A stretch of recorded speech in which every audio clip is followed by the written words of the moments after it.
बिस्मिल्लाहिर्रहमानिर्रहीम। अस्सलाम वालेकुम फ्रेंड्स, उम्मीद करती हूँ सब ठीक ठाक होंगे और मज़े में होंगे।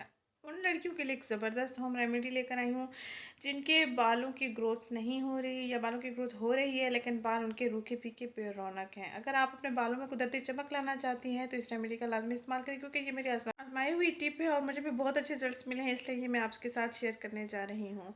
उम्मीद करती हूँ ये टिप आपको भी बहुत अच्छे रिजल्ट्स देगी। इसके इस्तेमाल से आपके बालों का रूखा फीकापन बिल्कुल ख़त्म हो जाएगा और आपके बेरौनक बाल जो है वो चमकदार, सिल्की, स्ट्रेट होना शुरू हो जाएंगे। अगर आप किसी पार्टी फंक्शन शादी ब्याह में जा रही हैं, बाकी आपका गेटअप बहुत अच्छा है लेकिन आपके बाल अच्छे नहीं हैं, तो आप इस रेमेडी का इस्तेमाल करें और अपने बालों का गेटअप भी 100% ज़बरदस्त बना लें, अपने कपड़ों के साथ और अपनी ड्रेसिंग के साथ और अपने मेकअप के साथ। क्योंकि जितना भी हम ब्रांडेड कपड़े पहन लें, अच्छा मेकअप कर लें, अगर हमारे बाल अच्छे नहीं होंगे तो बहुत बुरा इंप्रेशन पड़ेगा। तो उम्मीद करती हूँ ये रेमेडी आपको बहुत अच्छे रिजल्ट्स देगी। चलते हैं रेमेडी की तरफ, कौन से अज़ा हमें चाहिए और इसको कैसे हमने इस्तेमाल करना है। तो इस रेमेडी के लिए हमें 2 अज़ा लेने हैं। एक अदद हमें अंडा ले लेना है। अंडे को हमने एक प्याली में अच्छे से फेंट लेना है।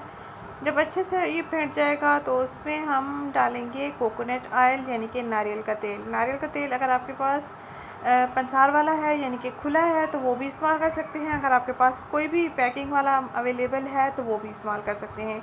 मैं मोस्टली पंसार वाले ऑयल यूज़ करती हूँ क्योंकि ये प्योर होते हैं और मुझे इनके बहुत अच्छे रिजल्ट्स मिलते हैं। तो आपको किसी भी पंसार की दुकान से ये ऑयल आसानी से अवेलेबल हो जाएगा। तो आपने इन दोनों अज़ा का मिक्सचर तैयार कर लेना है। इतना इसको मिक्स करना है कि अंडा अच्छी तरह से मिक्स हो जाए ऑयल में, ऑयल भी अच्छी तरह से अंडे में मिक्स हो जाए और लगाना हमारे लिए आसान हो जाए। और जब ये हमारा तैयार हो जाएगा मिक्सचर, अगर आप चाहें तो इसमें दही भी ऐड कर सकते हैं, लेकिन मैंने यहाँ इसमें दही ऐड नहीं किया। तो आप अगर आपके पास दही पड़ा हुआ है तो आप इस्तेमाल कर सकते हैं। आपने इस्तेमाल इसको कैसे करना है, नहाने से 1 घंटा पहले आपने इसको अपने बालों में इस्तेमाल करना है। और जब आपने बालों की जड़ों में इसको अच्छे से लगा देना है, उसके बाद आपने सर पे शापर चढ़ा देना है। घर में कोई भी अवेलेबल होता है शापर, ग्रॉसरी वाले पड़े होते हैं, तो ज़रूरी नहीं है कि आप कैप वगैरह इस्तेमाल करें।